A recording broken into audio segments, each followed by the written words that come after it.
You ask Tiger to calculate. This deals with finding the midpoint between 2 points. The midpoint between the 2 points is -5.5, -10. Let's solve it step by step. Plot the 2 points and calculate the midpoint using the formula. The coordinates of point 1 are, x1 equals -14, y1 equals -15.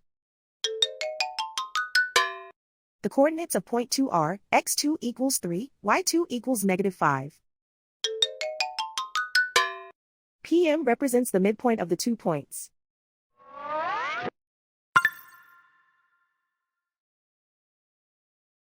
Use the x values in the midpoint formula to find the midpoints x.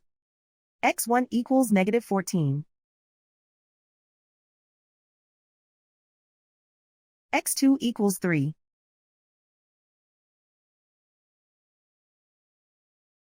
Simplify the arithmetic.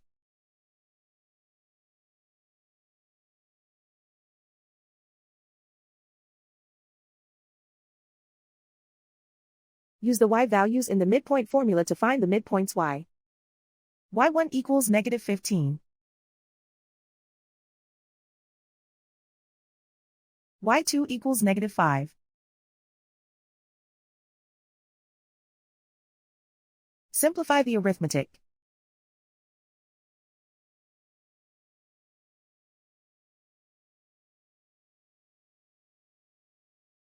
And so, the midpoint is -5.5, -10.